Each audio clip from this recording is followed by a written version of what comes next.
Fredo, welcome to the No Cast Sports Show podcast. I am your host, Fredo. And I'm your co-host, Mo Money. And I'm your other co-host, JWill. And this is not even a special guest. I don't know why special guest is on here, but this is Coach Saah. This is Coach Saah Nimley of Charleston Southern University. Hey, welcome back, fam. We appreciate you joining in, man. No doubt. Always good to be back, man. Always good. That's what's up, man. How you guys be today? Shit, I'm good, man. Yeah, I'm Come good. on. Give me some energy, Mo. What's going on, man? Talk to me, bro. Man, it was a long night. He says it's a long night, bro. Yeah, man. I had one of them James Harden type of nights, man. Hey, but don't worry about it. I ain't gonna show up like he did against the Knicks. I'm gonna perform. You know what I'm saying? Gotcha. You gave us 40, 15, and 10, right? All right. We'll take that. Hey, Coach Saah, let me ask you this before we begin, champ. Look here. I'm a huge Georgetown Hoyas fan, right? Been a fan ever since 1980. As you know, Patrick Ewing is our coach, and as you know, we went 0-19 in the conference. Is there any way it's possible we can recruit you as an assistant coach for the Georgetown Hoyas? Is there any way we can take you away from college of Southern University, Charleston Southern University, to get you at Georgetown? Is that possible? Man, I would love to be a Georgetown man, but I think I'm gonna stay at CSU for now, man. Great answer. Hey, Fred trying to get that man in trouble. What kind of shit? Hey, look, Fred, This ain't Vlad TV. Fred tampering and shit. You don't know who watching this shit. Hey, Coach, we know you CSU all day. It's CSU all day, man. I'm sorry about that, man. Without further ado, guys, let's tap in, man. Let's talk about the games yesterday in terms of the Elite Eight and what transpired yesterday, and let's talk about today's game. So, what are your thoughts, guys? Oh man, yesterday. To beat somebody's ass. That's what I feel. But I mean, so far, it's been a great March Madness tournament. But I think you're gonna start seeing the cream rise to the top. This right now, you're starting to get into some of the supreme coaches, some of the best that are in the business, and the talent along with that coaching is going to continue to have the North Carolina and the Dukes advance. Yes. Now, I don't know if y'all are into the women bracket. Absolutely, but them Lady Gamecocks looking real good. Yeah, I can't. Them Lady Cardinals too. So, but that's my take on this weekend's action. Shit, I was riding with Houston, man. I was loving Houston. I was telling Saul, man, Houston was outside of North Carolina. That was my team I was rocking with. But I mean, eventually, you kind of figured though, like Houston will run out and eventually lose to one of them big schools. It's like, I mean, they real good. They shouldn't be like a fifth seed, but I mean, it's one of them teams where eventually they're gonna run after playing all of them schools like they had to play. Eventually, they're gonna run out of gas. Eventually, they just don't. I don't think they have enough to sustain playing Power 5 schools for damn 3 straight nights. You know what I'm saying? Or 3 straight games. It's just a lot on that type of team. Now, the question would be, do y'all think they would start getting recruits to the match them schools that have to play them type games all tournament? You know, that's the question, because right now, I mean, they got great talent. Right. I just don't think they would have to, like, let's say if they got to play like Gonzaga, they play schools like that back to back. I eventually think they're gonna run out of gas like they did last year. Didn't they make the Elite Eight last year? Yes, they did. Ran out of gas, but I mean, what that coach is doing though, he got a good program running over there, and then of course, North Carolina, man, we about to get St. Peter's ass up out of here today. We sick of that shit. It's enough out of here. We getting their ass up out of here today. I hope so, bro. What you got, Coach? I'm with Will on the Houston take, man. That was one of my favorite teams to watch so far in the tournament. They play so hard, they're well coached. But on the other side of it, I think they probably should have won yesterday. When you go 1 for 17 from 3, you're not going to win basketball. So I think they did enough, obviously, on the defensive end, which they usually do. They just didn't make no shots. And if they made 2 or 3 more shots, I think they win that game. I'm looking forward to today on that St. Peter's side. I think think St. Peter has a real chance to win tonight. I think North Carolina is a better match for them than Purdue was. To be able to keep Big Nivy in front, to have that kind of athleticism and speed, I think it's going to be a little easier on those guards, R.J. Davis, Caleb Love in front. And if those guys aren't clicking, I think North Carolina's in trouble. Yeah. Yeah, I mean they say styles make good fights, man. And you're right, because St. Peter's is pretty much what a guard-oriented offense. Do they play? Hey, coach, do they play like what 4 guards? St. Peter's.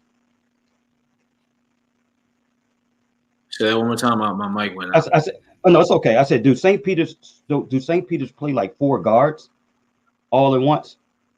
Well, they play 3 guards, and they play 2 posts, but they're 4 men. I think his name like Indefu or something like that. He has a lot of guard skills.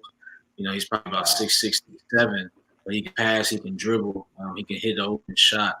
So you know, when you're able to play with a 4 that can stretch the floor and can make plays off the bounce, you know, it appears to many as they're playing 4 guards out there. So their offensive sets are really hard to guard. You know, it happens quick.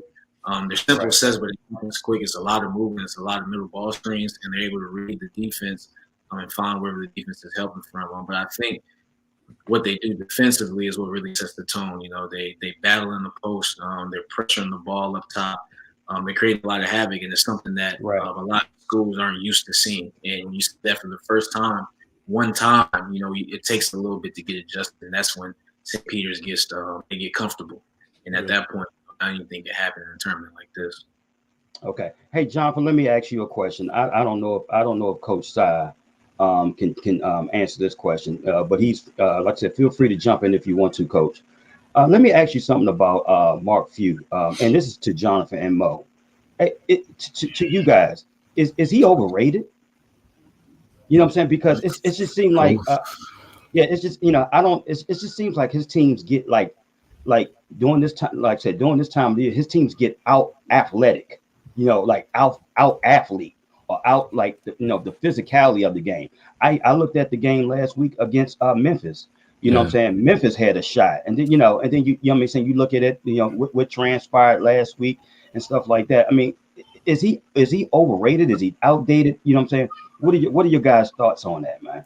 I wouldn't necessarily say completely overrated, because anytime you have a run like that, it's not easy, you know. But I will say he's probably a little overvalued, because everybody loves a Cinderella story. You know, he's coming from the West Coast out there in Washington State. So I would say his road to March Madness is easier than other schools. You know what I'm saying? Because if you look at a Duke, if you look at a North Carolina, their conference play is tough every year, or even some of these Big East schools. Right. So you can kind of pencil him in just based on his conference. But I will value him right where he needs to be as far as keeping that team together, keeping the program together, because there are competing schools on the West Coast. When we talk about UCLA, USC, and some other schools. So I would say I say overvalued, but not overrated, you know. I wouldn't say he's overrated. It's just I feel like, I mean, we look at Gonzaga as a big school because they make these runs and they, you know what I'm saying, they in the tournament every year. But I just don't think the type of guys you need to compete against these other schools he's always losing. I don't think he's gonna get those type of guys. Like of course he gonna get a Chet Holmgren, you know what I'm saying? Because I don't feel like, you know, and I mean, Saah know, like when you go into certain schools, like coaches look for a certain type of guy.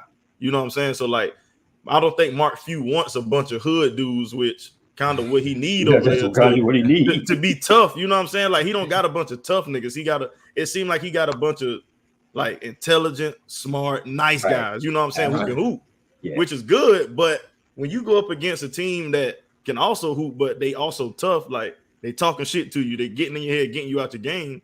That shit it's gonna affect. And I don't think Gonzaga get dudes like that. You know, Chet Holmgren looked like he a nice guy. I don't think he would get any Imani Bates. Imani Bates talk shit. You know what I'm saying? He gonna do it. Like, I don't think that's the type of guys Gonzaga wants, which is no knock to Mark Few, but I think he gets the type of guys he want, and I just don't think it matches up against the other schools. Okay, so should he change his offensive or just not any offensive, but his whole entire philosophy in terms of recruiting? Because at some point you got to reinvent the wheel. I mean, am I right, Coach? You know what I'm saying? At some point, as a coach, you got to reinvent the wheel. You can't keep bringing the same thing doing the same thing over and over and over again, year in, year out, and these are the results. You know, like I said, I go back to the Baylor game last year, in the championship game. They I mean, not the championship game, but before they just pretty much like thugged them, man. I mean, like thugged them to death, man. I mean, it was all up in their face. You know what I'm saying?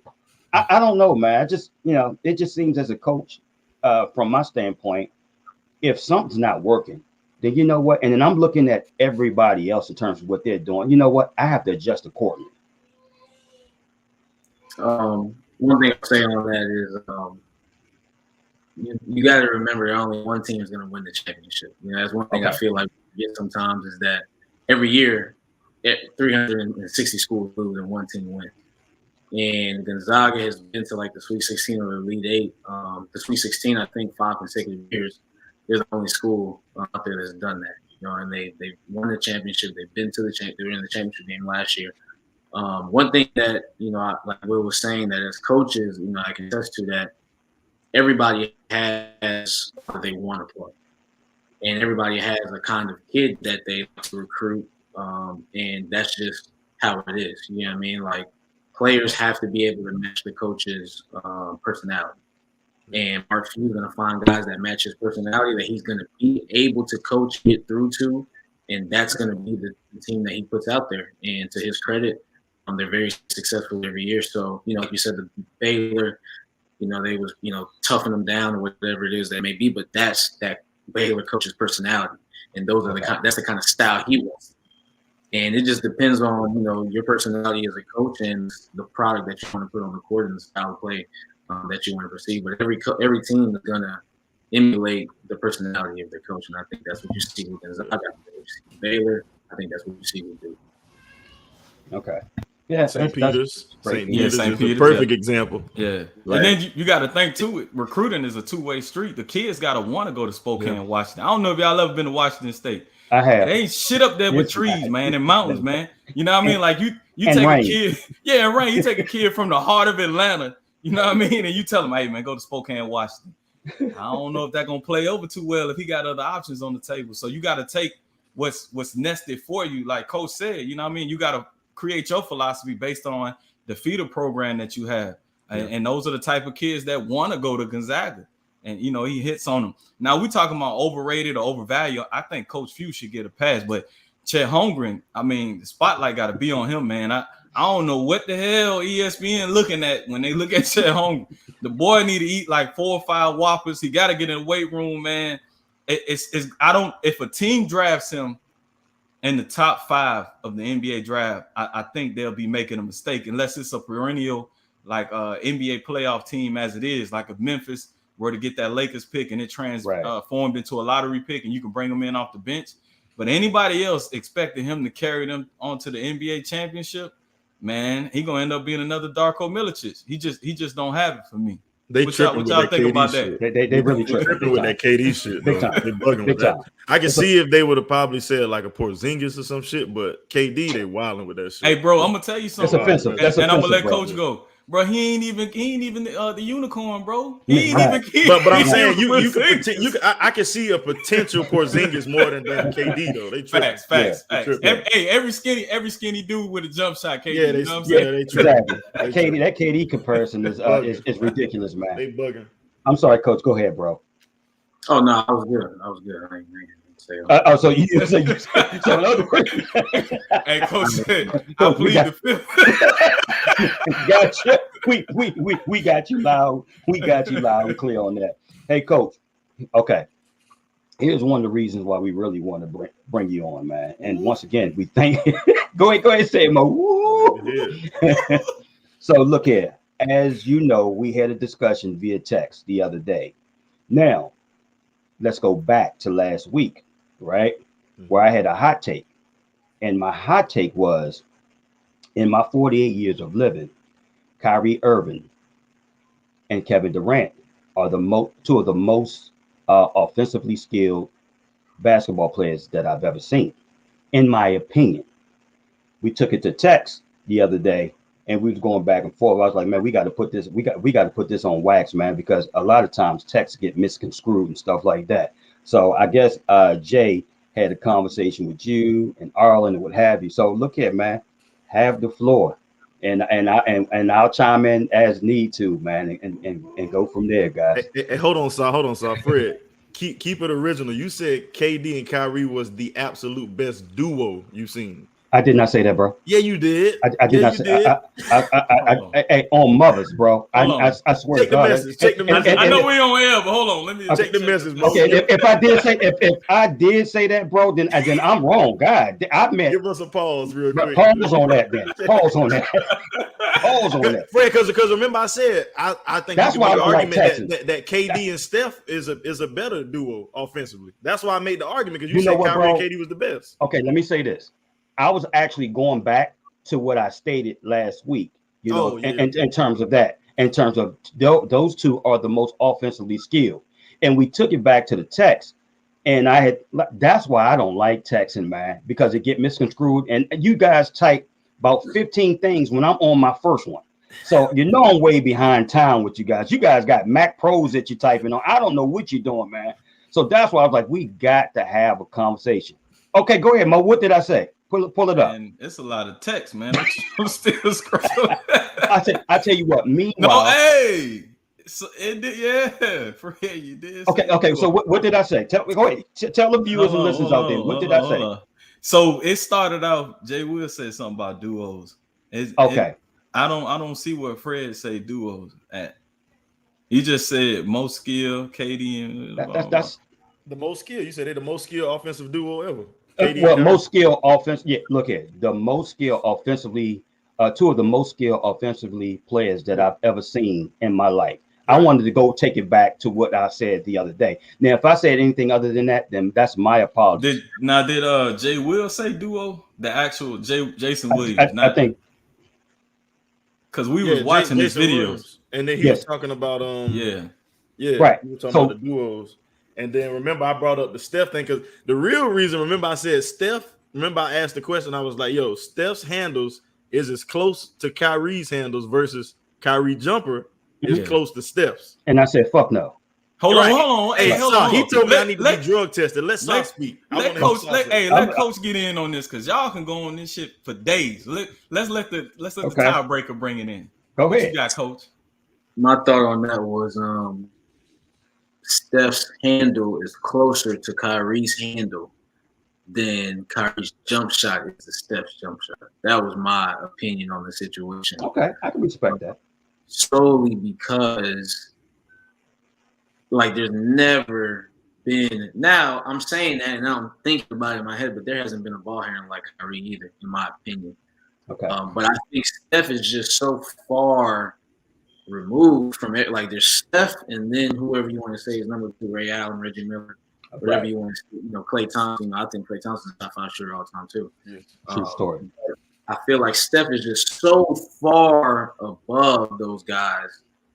You don't even speak of another guy when you talk about shooting. You get what I'm saying? Because when you say who's the best shooter ever, you're gonna say Steph Curry. There's not gonna be no debate. You're not even gonna think about the second guy's not even in consideration. Now, when you talk about Kyrie, people will try to argue you that Steph, Steve Francis, Allen, people will try to make a argument, but with Steph, you can't make an argument at all. No, you can't. That's why I say Steph's handle is closer to Kyrie's handle than Kyrie's shooting is the Steph shooting.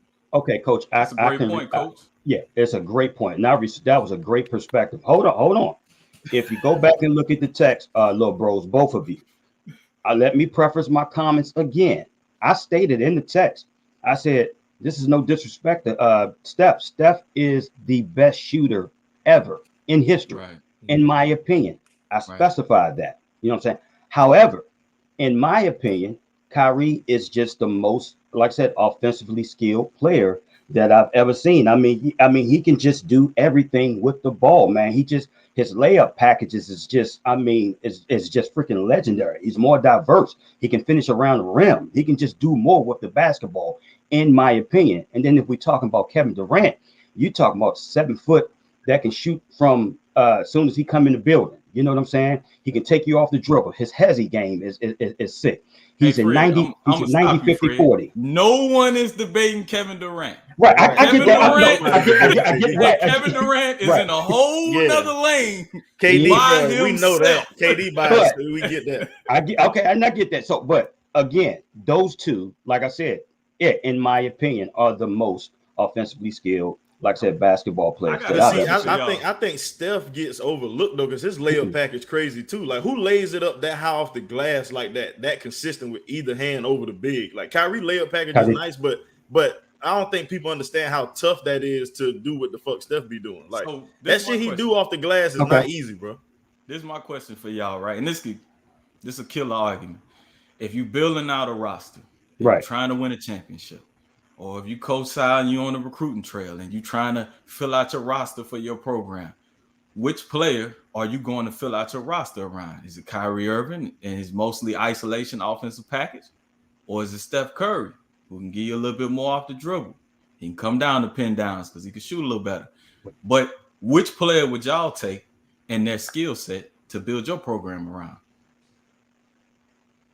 I'll let you do the honors, Coach Saah, and then I'll go after that. I have to go with Steph Curry. And I respect that. The reason why I'm going to go with Steph Curry is because I've seen the team get built around him, and I've seen what he's done. And I've seen Kyrie go to Boston, and they try to build a team around him, and I've seen what happened. So just based off of what I've seen, I'm going to take Steph Curry. Obviously Klay Thompson turned what he turned into, but nobody knew what he turned into. Right. Draymond Green turned into what he turned into, but he was a second-round pick. Right. And being placed around Steph Curry made him that valuable. You get what I'm saying? Now you place a guy like Jason Tatum around Kyrie Irving, he's not the Jason Tatum he is now. Now, granted, he was younger. Let's not take that younger. But like a Gordon Hayward, who's a really good, solid player, didn't really look like himself. Right. And if you're talking about if I'm building a team to win and who's going to help me win, I want to build around him. I'm going to build around Steph Curry because it's proof. Yes. And exactly. And hey, I totally respect that. Now, I'm going to throw a bunch of caveats in this. Okay. So if you're asking me the choice between Steph and Kyrie, respectfully, I'm going Kyrie outside of the bullshit. Take away all the bullshit. I'm just talking about skill for skill, imano on the court, all that other, all that other stuff. Eliminate that. That's what I'm taking Kyrie. And let me say something to that real quick though. Go ahead, bro. The thing with Kyrie is he'll tell you himself, all that other stuff comes with me. That's just the kind of guy he is. Like, bro, we told him like you can't look past that. But I gotta go skill for skill. I said, but and I respect what you're saying, Coach. But I said skill for skill. I'm taking Kyrie all day long. I just say if we're just talking skill for skill, that's what. Hey, fellas, I got one for Fred, right? Go ahead, so Fred, just think about it. If you on the basketball court, absolutely, you in an open run. We in the gym. It's open run, right? You got a chance to play with Steph, or you got a chance to play with Kyrie. Right. Now Kyrie is ISO all day, so you in the corner like this. You in your shooter's pocket.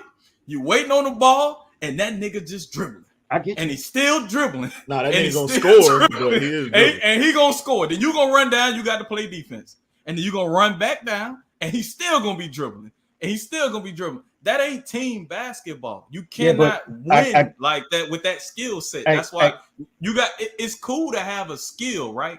But if that skill don't translate into winning, what is it good for? There's a lot of dudes right now at Rucker Park, the local YMCA, that can ball and they can hoop, but they ain't getting scholarships to go to these colleges because their team, their game doesn't translate to a team setting, and it's not conducive for success. I get that, champ, but like I said, I watched as many Kyrie games as you. Kyrie is not you act like Kyrie is like pure gunner all day, every day.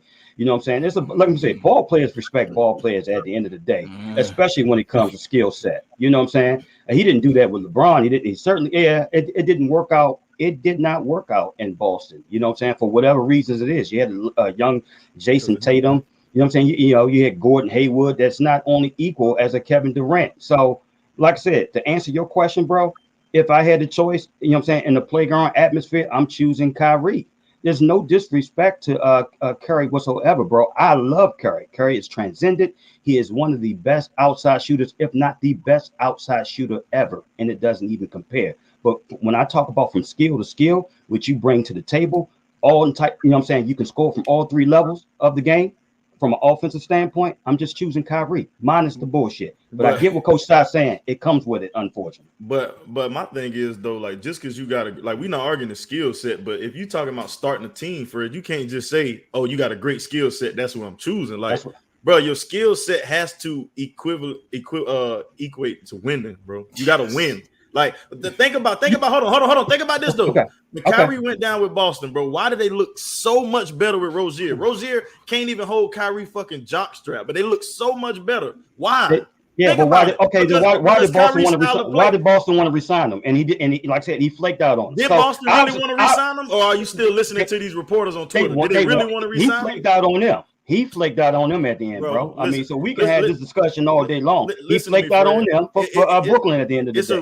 It's a reason why these motherfuckers look hella better with Terry Rozier at point guard than Kyrie Irving. Because Kyrie's style, and I'm telling you, his style don't like, bro. The reason why I told you I would pick Steph, and I told you this in the group, you can get almost any kind of offensive guy, and it will mess with the way Steph Curry plays because Steph can be on the ball, Steph can be off the ball. You can't just go get any guy and it'll match with Kyrie Irving.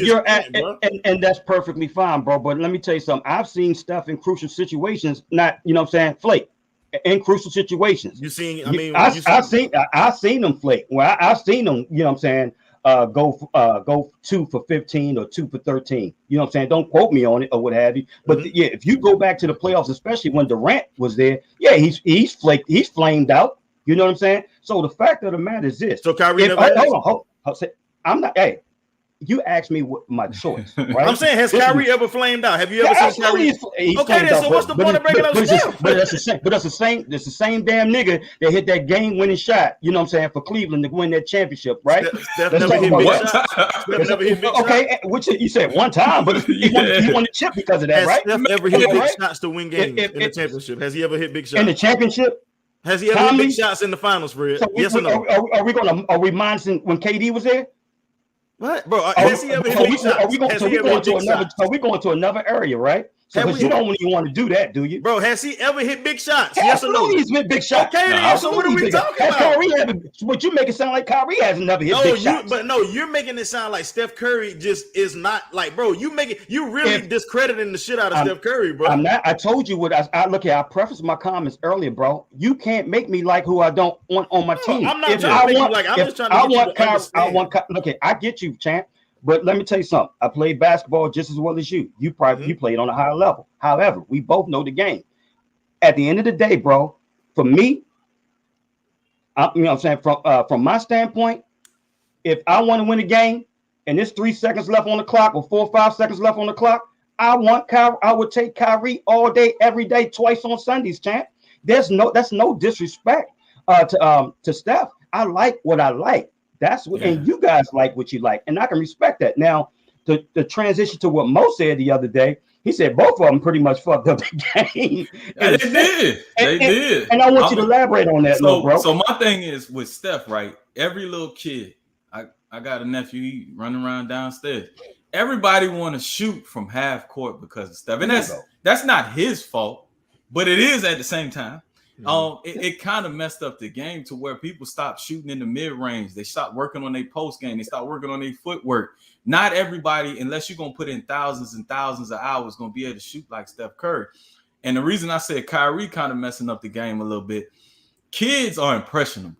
So the shit that he does, a lot of kids out there think that's cool, man, to just when you can have your own beliefs and do what you want to do. But when you're in a team environment, you have to make sacrifices. That's what makes teams great. And I think sometimes Kyrie actions can be misconstrued for the young, impressionable youth. The 7-year-olds, the 8-year-olds, the 10-year-olds, 11-year-olds. They looking at Kyrie Irving because they buy his shoes, they buy his jerseys. Well, if Kyrie can do this and Kyrie can do that, that's not conducive. We need I love the way Steph carries on like that. Everybody can't do that shit. Stop. You coming in the gym. But anyway, that's why I say they kind of both are messed up the game to a certain extent. And it's not Steph's fault. I'm not saying like it's his fault, but it's on ESPN. It's on the highlights, and the kids emulating the same with Kyrie. So what you think of that? Like I want to say that they, messed up the game. I think more so they changed the game. like more so Steph, like y'all probably know, but like the whole game of basketball has changed to like a premium outside of shooting. And it used to be on being able to get into the mid range, being able to post up and get buckets down there. And like that stuff isn't as valued as much as a 3-point shot. And it's crazy. Like there's some colleges out there that don't take mid ranges. Like you're not allowed to shoot a mid range. I know a couple of schools personally, they want threes and layups. And they feel like that's the most efficient way to play basketball. And analytics show you that is the most efficient way to play basketball now. Now there's guys like DeRozan and Kyrie, guys that still get in the mid-range, and they show that obviously that's still a big piece of the game. But from what it was in 2000, think about when Kobe was playing. If you told Kobe he could only shoot 2s and 3s, paint shots and 3s. Right. Kobe isn't Kobe. Jordan isn't Jordan. Jordan wasn't a great 3-point shooter. So I think Steph really changed it. I don't think he ruined the game. There's kids that do things like that, but I just think that those are kids being kids, and anybody that really knows basketball would tell you that some of those shots aren't realistic, right? And those aren't high shots, But he has changed the game in the aspect of having people base their games on 3-point shots and shots at the rim. So I do think that aspect of Steph's game is transcended. And I agree, Mo. Like I said, a lot of these kids have created bad habits because of that. And this is no shot to Steph Curry and the Kyrie Irvings and and everybody else. You're right. They just pick up bad habits, man. I still go back to the youngin that did the clip via Twitter or Instagram where I don't know what he put went behind his back, spent off, and then shot a fadeaway jump and missed it. And then I guess he tried to tweet and correct me if I'm wrong. I think he tweeted Kevin Durant. And Kevin Durant didn't like it whatsoever. And I totally understood what he was saying. It's like you create bad habits off that, man. What's that supposed to do? Make your move and go straight to the basket, man. Get to the rim. So that move was terrible because the dude like the little guy who did it. The little dude who did it, he had when he made his first cross, he had him. Sure did. And then he tried to spin and step back. You know what I'm saying? Like KD was just like, yo, like KD tweeted it first. Like he shared it and was like, this shit sucks. Like he's like, this shit sucks. You know what I'm saying? Like Somebody need to teach the little dude because he's gonna create bad habits. When you had him on the first move, you know what I'm saying? The little dude just tweeted back he was 11-year-old. But hey, Fred, real quick before we go into something else. Remember a couple shows ago when Ratcliffe was on here, right? And we were talking about like little kids having trainers and how what was your take on that? You was like trainers were trainers. Yes, some, not all. Some there are some train, you know what I'm saying? There are great trainers out here. Let me preface my comments by saying that, you know what I'm saying? I wish Arlen was on here. There are some trainers that are great trainers, right? But there are some that aren't as good. There's some that just put a couple of cones on there and put a couple of chairs out there, what have you, and have you ISO off that chair, which that shit is not a live damn body in game action. And what I was saying, Coach Saah, was I guess back then, kids don't play anymore. You know what I'm saying? Like me playing against Coach Saah or Maurice and Jonathan, that brought out the best in you from a practice standpoint. You know what I'm saying? And then you got some of these trainers that's not putting more emphasis on training, period. When they just, like I said, just put a couple of chairs out there, put a couple of cones out there, and work on ISO or take your man off the bounce and stuff like that. And I don't think that some of that don't translate in the game. I mean, that's just my opinion. What do you guys think? Hey, so I want you to tell them about Malcolm, bro. Okay. What you be telling me about Malcolm Brogdon? How he was in high school?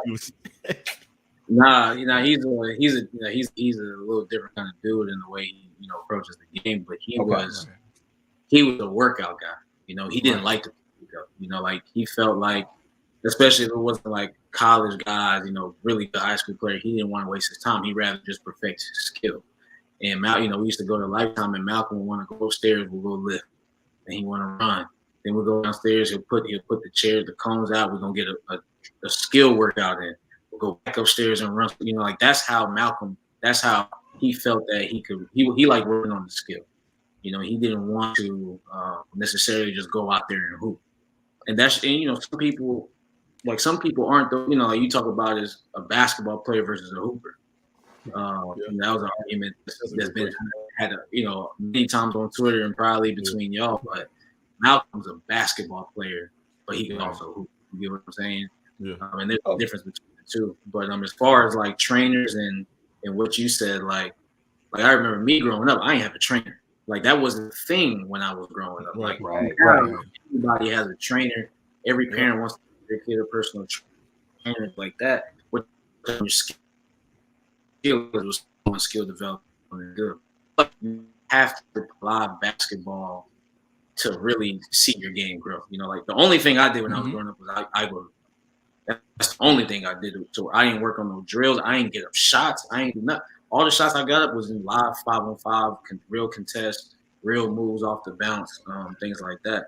I think with what's happening nowadays is there's so much. Everybody just wants to have that work, the workout, the skill work, whatever it is. But I think the advantage of having live play is it teaches you how to compete. You're in a one-on-one setting, drills and stuff like that. You're not learning to compete. Now your skills are good. You know what I'm saying? You're gonna be able to come off that screen, read the screen, hit the jump shot all day. But now when there's somebody else going at you, and now you got that battle of mentalities and how hard you're gonna go, and if you're willing to go push past that point, them individual skill workouts don't help you in that aspect. Right. That's a lot. You made my point, bro. Somebody one-on-one that's gonna give you that competitive nature. You know what I'm saying? You can't create a competitive in one-on-one skills. That's exactly what I said, Coach. I'm like, you need a balance of both, but you gotta compete against humans. You know what I mean? There's no cones in the NBA. Well, I take that back. You got a couple people don't move their feet like Obi Toppin, but you know what I'm saying? You really don't develop that dog unless you lose a couple times and you get that pit in your belly. You like, or you get ran off the court. It's like 100 people in the gym and you can't get back on. That does something to you. You like, next time I come in here, I don't care if I gotta score all the points. I'm not sitting on the side. The only way you're gonna get that feeling is by running. Exactly. And like I said, to your point, Mo and Coach Saah, in terms of training, like I said, I don't take anything for that. There are some great damn trainers, man. But what about Chad Hintermeyer in Buffalo, New York? They ain't never played basketball in his damn life. Ain't never, you know what I'm saying? Ain't never done nothing. But you know what I'm saying? But he's rich and his parents can pay for a trainer and stuff like that. And they think it's gonna translate to the game. Hell damn no. Like you said, you get that live body action, you know what I'm saying? And everybody going at you 100%, 100 miles per hour. What are you gonna do then?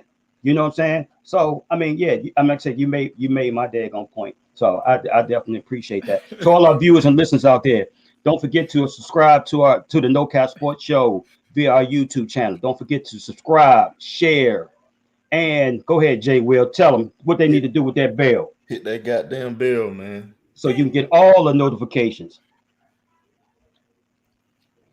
Okay, guys. So look here. I was thinking about this the other day. Obviously, it's March Madness. You know, as our girl Camilla says, it's the most wonderful time of the year. So I wanted to give you guys an opinion in terms of this. Who are your top 5 college basketball players of all time? Your top 5 college basketball players of all time, dead or alive. So, quick question before we start: are we doing who we feel like are the best, like genuinely to feel like we're the best, or our 5 favorite that we watch, like just our personal 5? Yeah, I mean. Your 5 best players of all time that you think the 5 that we watch. That you watch exactly. Oh, okay, I don't expect you to say Bill. I don't expect for you to say Bill Walton. You wasn't born in 1973. But I'm saying like we might name some guys that obviously not the best, but they was just fun to watch for me. You know what I'm saying? Like, who's the best? The best is open in the court. Yeah, who's the best? Man. All right, shit. You want to start it off, Coach? Hey, we let the guest go first because I might steal some of your people. I know my fault. Right. That's right. That's a tough one, man. I gotta think on that. Okay. That's a tough one. Let me think of 5 guys. This isn't going to be in order either. I can't really. Okay. Put this on. Katie has to be in there. That one year he did it at Texas was unbelievable. I remember watching that. That was unbelievable. KD got to be in my top 5. I'm gonna put Michael Beasley in there because that's another one that I watch and he was just wilding on cats every night. Tell him, bro. I'm gonna put Kemba Walker in there because I was a big UConn fan growing up. Who? Yeah, Kemba Walker. Okay, Kemba Walker. And I'm talking about 5 that I personally watched. Right. I got you. Yeah, you fall with it, bro. I'm gonna go.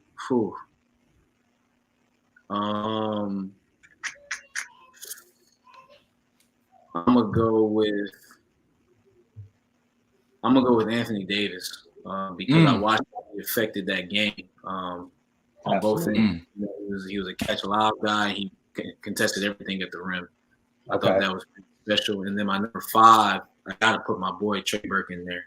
That run he had Michigan, he did. You know, nation player here. You know, that's gonna be. I'm gonna have that as my top 5 that I've seen. That's what's up. That's what's up. So my 5, mine was easy. I already knew who I was gonna say. I was gonna it's Kemba, Michael Beasley, KD, Anthony Davis, and Carmelo Anthony. That's my 5. Okay. That's a good 5, bro. Melo at Syracuse, bro, was fucking different, though. All right, I'm a little bit older than y'all, so it's mine's gonna be Mateen Cleaves at Michigan State. Mateen Cleaves was a monster. Okay. Definitely got to go Melo. That's probably one of the single greatest seasons in NCAA history. Allen Iverson, Ray Allen. Ray Allen was a monster at UConn. Oh man, and then, it's tough. Y'all, I didn't see him play, and I know we said we wasn't gonna do this, but I gotta bring up a guy that nobody really talks about at the University of Houston. I'm gonna give Akeem Olajuwon his flowers. I saw enough of the highlights of Five Slammer Jammer that I gotta give him his flowers. And then the next guy for me would be Anthony Davis. At Kentucky, Anthony Davis was a monster. So that's my 5. And if I had to sub out Akeem Olajuwon for an actual person, it'd be Greg Oden at Ohio State. He didn't do anything in the pros, but in college, that boy was a monster. Yeah, absolutely. No KD Mo. I'm gonna be real with y'all. I'm gonna be honest with y'all. I was deployed during KD's season. Okay. So hey, bro. I was. Hey, he can hoop. I wasn't waking up at 3 o'clock in the morning to watch Yeah. All right. So look here. Like I said, like Mo said, I'm a little bit older than y'all. I'm probably a lot bit older than you guys. Just a little bit. Bro. Okay, just a little bit. Thank you, bro, for helping me out, champ. Good alley-oop right there. So my 5 is like I said, starting off with Ralph Sampson, University of Virginia, 7'4". Like I said, he played power forward, center, man. He was just so dominant, especially in that vaunted ACC back then. So I got him. I got Patrick Ewing. You talking about he got 3 championships in 4 years at Georgetown. Should have been, 3 championship appearances and 1 championship at Georgetown. Should have been 3 championships, but we're not going to even talk about that. Len Bias. Len Bias. Mo, I wish you guys had the opportunity to watch this guy.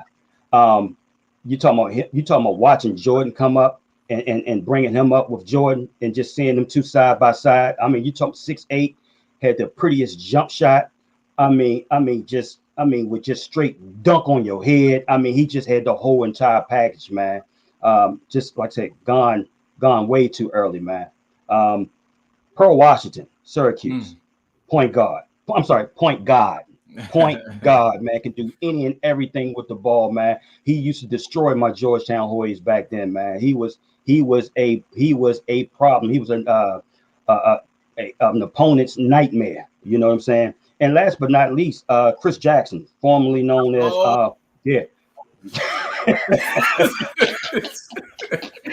my goodness gracious, man. Hey, nobody talk about Chris Jackson. Freshman year, man. So that's the problem. Remember with LSU with him, Stanley Roberts, and Shaquille O'Neal.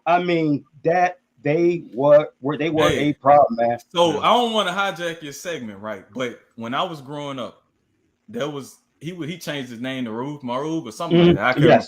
But he was before Carmelo Anthony got to Denver. He was the only reason to tune in to Denver, and he was a guy that I was in the backyard trying to emulate because he was a smaller guy. He had quick handles, and that jumper was nasty. I'm literally like watching VHS tapes trying to emulate his jumper. It was that lethal. Want me to tell you who reminds me just a little bit of him? You know what I'm saying? And I'm gonna give him his flowers right now. It's Coach Saah. Oh, I looked at your foot. I looked at his. I wasn't expecting that. I looked at his footage, man. I was like, man. Hey, Saah, you ain't never look at Chris Jackson? You ain't never look at Chris Jackson? Nah. Hey, bro. Hey, when you look at him, hey, you study him, you're gonna be like, damn, I do kind of play like him a little bit. Please. He was nasty. Yeah, he was very, man. He was very, man. He got Colin Kaepernick though. They blackballed the shit out of my man. They did him dirty. He didn't want to stand up for the anthem. Like he wouldn't. It was against his religion to be in the line for the anthem playing. And so he was like, all right, fuck it. I'm not with it. I'm out. I'm gonna stand on this. And he did a Kyrie. He stood by what he believed in, man. And all you can do is respect that at the end of the day. But yeah, at the end of the day, guys, that's my top 5, man. We all had great top 5s, man. So hey, so look at Coach Saah. We appreciate you coming on, bro. We appreciate you, like I said, vibing out with us, man. And like I said, this is home for you, bro. You're not a special guest, it's your family, man. We appreciate your insight and everything that you offer to the No Cap Sports Show podcast in terms of your perspective and your overall basketball acumen. I had to get Stephen A. Smith on you. So with that being said, man, we'll catch you later, sir. No doubt. Look at old Coach Saah. Look at him. Look at this big South player of the year. Look at him. Ooh, just before he goes, let's just marinate on the concentration. Look at this right here. See, hey, you can't get that from a trainer. You can't get that from a trainer. That's on court. That's I done got fouled in the hole a couple times. Look at this, man. Gosh, man. Hey, look, I be quick to tell motherfuckers, boy, that's like the best nigga I seen play in person in my life, dog. Yeah, he's nice with it, bro. Like actually being on the court with that nigga, bro, that shit was fun. Like he's not. He's that shit look easy on camera till you got to get your ass out there and guard that shit. Nah, anybody who played basketball could appreciate what he doing. That hey, yo, nice. Hey, look, I ain't never told nobody else this but Saah, right? Hey, one summer we was hooping, and I was trying to guard the nigga, bro. He hit me with a hezzy, bro. This nigga ripped a hole in my sock, bro. Damn. I tried to stop that nigga ripped a hole in my sock. Boy. So when you play side, you gotta have per diem. Oh boy, you gotta be locked in, boy. Yes. But but no, we definitely appreciate Coach Saah joining us, man. We appreciate him, like I said, vibing out with us today. So, guys, look here, man. One final segment before we end the show, man. Great show today, guys. So I was listening to a lady the other day. I don't know if it was on Instagram or TikTok. You know, I'm TikTok, Instagram all day, every day. I don't know why. I don't supposed to be on. I don't know why. But anyway, so the question was, the question was asked to her, how long should sex last? And she said it should be 20 minutes. She said sex should, you know what I'm saying? She said women gets their fulfillment. It should take, like I said, 20 minutes or what have you, right? So I got to thinking, you know me, I just want to put a spin on it. And I got to thinking, I was like, okay, you know what? I want to propose this, you know what I'm saying, to our viewers and listeners out there. How long should sex last? How long is it? You know, how long should it? Is it a limitation? What is it? Are we talking? It should last as long as it takes for the partners to get enjoyment. Right. You know what I mean? Like 20 minutes is her body. 30 seconds is acceptable. So look, if it happened in 30 seconds, are we talking the actual act, or are we talking just everything like foreplay, all that? Just everything. How long should sex last? Like I said, it depends on the people involved. Yeah. You know what I mean? Like it just depends on how long it takes for those partners to get in and out and get their thing. Because at the end of the day, the name of the game is pleasure. Right. So as long as they both getting their pleasure, if it happened in an hour, that's great. If it happened in 5 minutes, that's good too. Exactly. Yeah, because she said that she was saying that an hour worth of sex is way too long. Way too long. 2 hours, 2 hours worth of sex is too long. So I want, what you say, bro? 2 hours. Long, yeah. Bro. 2 hours too long. Hey, look, I ain't gonna lie.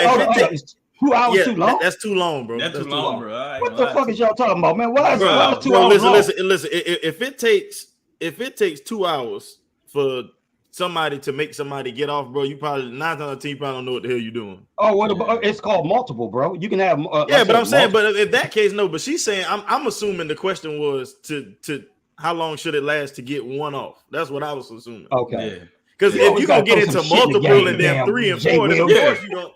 That's what I was thinking too. Nobody gonna ask the question like, how long would it take to get 4 of them? Like, you know, you ain't asking that. You're just saying one. Get 4 shots off in 1 minute. You're just asking for one. Like, yeah, it should take 2 hours. Everybody different, bro. Like, 2 hours might be what some women want or what some men want. But for me personally, unless I'm about to deploy, I don't want to be. But I came to get a pleasure, not a workout. 2 hours. I'll be sleep for fucking 12 hours after that. 2 hours, bro. Sex is a workout, champ. Sex is a workout, bro. You ever caught a hammy? Fucking hammy. You ever caught that damn Charlie horse? But guess what, Jay? You got to keep on going. You be looking like a fish out of water, boy. That damn cab lock. Hey, bro, I thought it was me, man. I was like, okay, man, I'm 48 years old, man. Maybe I'm the only one. Maybe I'm the only one out the group that 2 hours. You Charlie horses. You guaranteeing a Charlie horse. You got to keep. Yeah, you got to man up and keep on going. Take a water break, boy. 2 hours, you're gonna have to take a Gatorade commercial break. Eat a banana and all. Hey, time out. Yeah. I'm about to put a pump limit on this joint. 250 pumps, goddammit. Shit.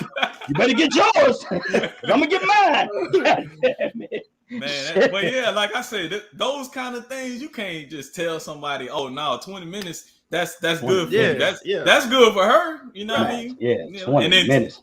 And then you saying the hour was too long. Foreplay may take 20 minutes. I mean, shit. That's what I was asking, because if you're talking foreplay, you talking 20 minutes. She just want a nigga to just run up in. I mean, damn. Like jailhouse style. Like they on the cargo business. Absolutely, man.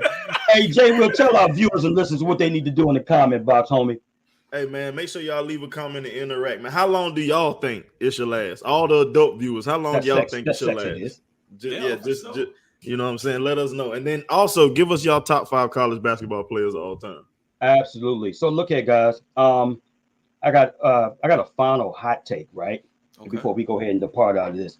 And I wanted to bring this up to you guys, and I want to see what you guys thought about this. I actually had to save it to my phone.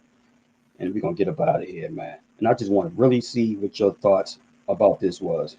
So I was reading something the other day, right? And it's Governor DeSantis, what have you, of Florida. I think he signed a bill the other day in terms of requiring high school students in Florida to take a financial literacy class in order to graduate, including lessons on credit scores, managing credit card debt, types of bank accounts to open, and how to file your taxes. Now, he's making it mandatory to the point where, like I said, in order to graduate, you have to pass this course. I actually thought, I've been clamoring over this and asking for this for years, and not just locally, just it should be mandated freaking worldwide. You know what I'm saying? In terms of that, man, because like I said, financial literacy is important. Only question that I have in terms of this is, does he have a hidden agenda? He doesn't have the strongest record. So he doesn't have the strongest record. There's a lot of things that he said that I don't agree with the exception of this. Before we close, I just want to get your guys' thoughts on this. All right, real quickly, I like the idea. You know, knowledge is power. Absolutely, now, bro.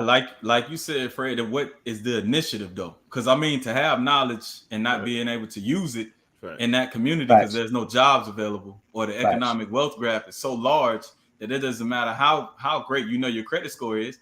Let's just keep it real. If you got to rob Peter to pay Paul to feed your family, I don't care if I know what right look like. I'm gonna do what I got to do. So hopefully that goes along with this. All right. Shit, Mo killed it, bro. I ain't even gonna lie.